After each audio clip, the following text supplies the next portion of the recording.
What is up, Insaners, and welcome to another video of the Fantasy Premier League 2022-23 season.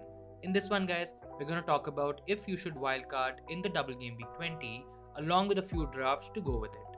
So if you like the video today, guys, make sure to hit the like button.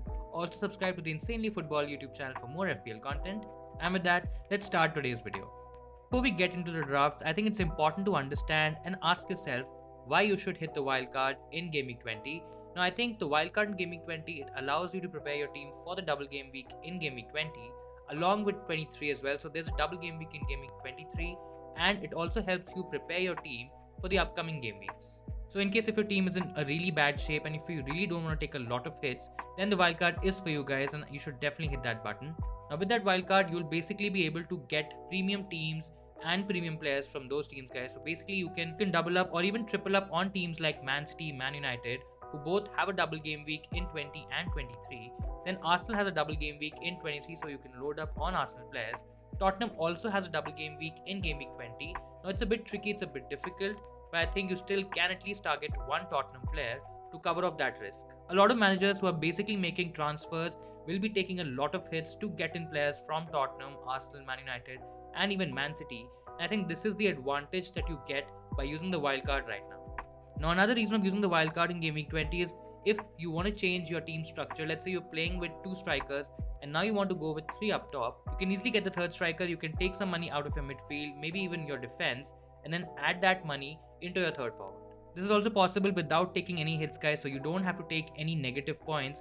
You can just press that wildcard button, take the players that you do not want, and add the players that you really want for your team, at least for the medium to long run. So ultimately, of course, the choice is yours, guys. There's no right or wrong answer here. It really depends on your team and what you plan to do with it. Using the wildcard right now, yes, it is definitely advantageous because you will be taking advantage of the double game weeks in 20 and 23 specifically.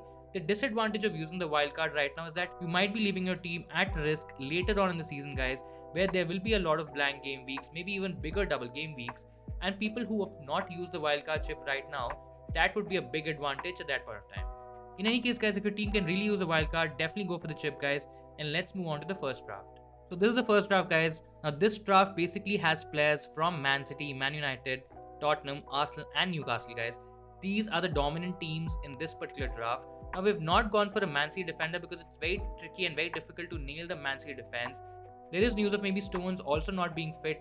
Maybe he's not going to start. He didn't feature in the Carabao Cup game midweek, and there's a high chance that he doesn't feature in the league games as well. So that's the reason we've not gone for any Man City defender. We have Edison in place. I think he's a nailed option. I don't think so he's going to get rotated. And if you really want a Man City defender, which is not a must right now, you can definitely go for Edison, especially on a wildcard.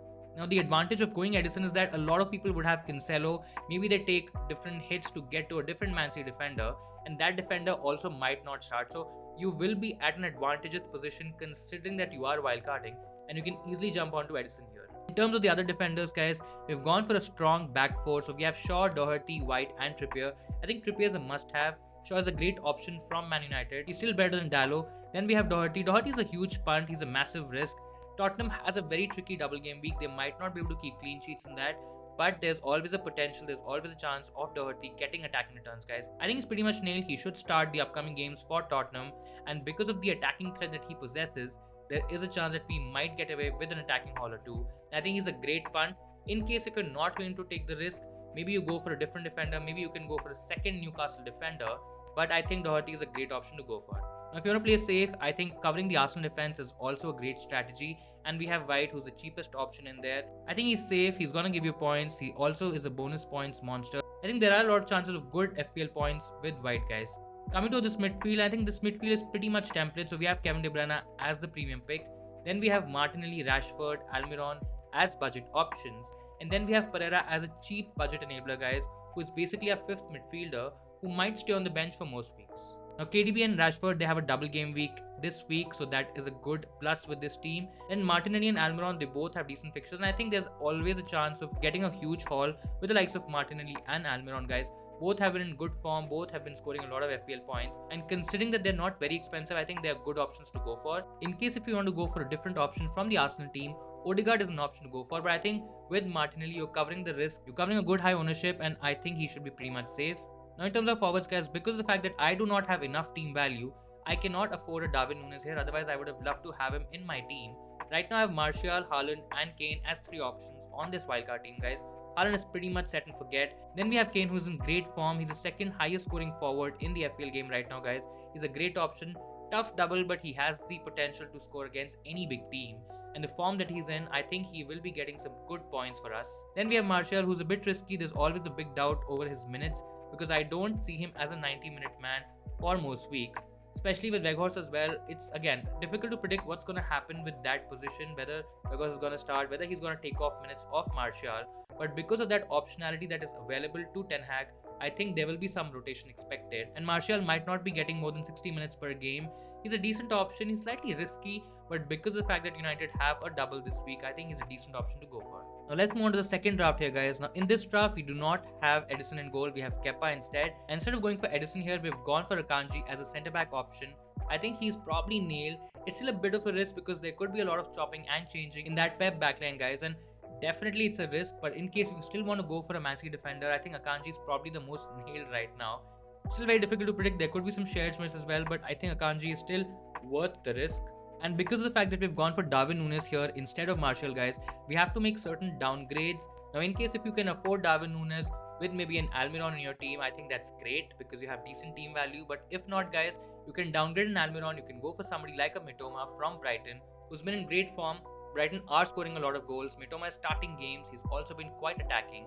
And at 4.9, guys, he's great value. I think he's a great option, a great budget enabler like Andres Pereira.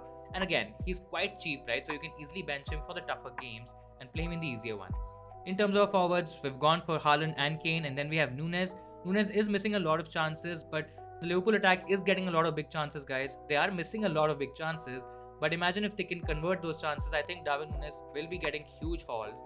I think if you're okay with going with a little bit of a risk, and if you trust Núñez to basically start scoring FPL points for you, I think he's still a great option. But in case if you maybe are not fine with this move, you can revert back to a Martial. You can even go back to a Wilson if you want to cover that Newcastle attack. Now let's move on to the third draft here, guys. Now this draft is very interesting because we've let go of the Man City defense altogether, guys. Now in terms of goal, we have Kepa. In terms of our defense, we have Doherty in place of Akanji here. And basically in attack, we've gone for triple Man City attack, guys. Yes, this is also a bit risky because we have Mahrez as a part of that attacker, guys. There's always a chance that he gets benched. One odd game, one bad game, and he can always get benched. Maybe Grealish and Foden, they start getting more minutes. That's always a risk. That's always a possibility, guys. But in case if you're okay taking a bit of a risk in attack, I think triple Man City attack is a great option. Mahrez has been starting more games after the FPL restart, guys. He's been in decent form as well.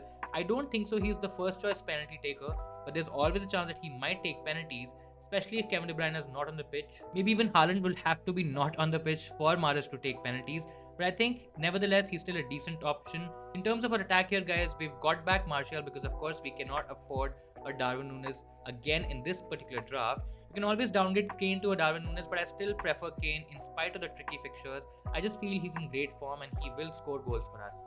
Now let's move on to the last draft here, guys. In case if you're not happy with the Tottenham double with 2 players from the Tottenham team, maybe you don't trust the Tottenham attack or even their defense, you can then again revert back to somebody like a Núñez. And now in place of maybe going for Doherty here, guys, and a Man City defender, because of the fact that you already have 3 Man City attackers, so that Man City spot is already taken.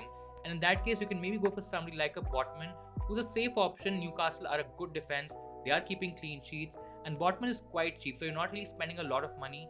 Maybe if it's a tough fixture, you can just play Trippier because of the fact that he's also quite attacking, and you can bench Botman. So that optionality is there. This draft also has a lot of money in the bank, so you can definitely make certain upgrades. If you see certain trends emerging, certain players emerging, you can definitely upgrade certain options in this team, and that flexibility is definitely available. So these are some of my top wildcard drafts for Double Game Week 20, guys.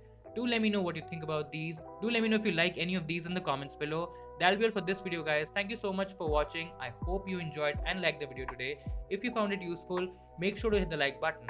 Also subscribe to the Insanely Football YouTube channel for more FPL content. Thank you so much again for watching, and I'll see you guys in the next one.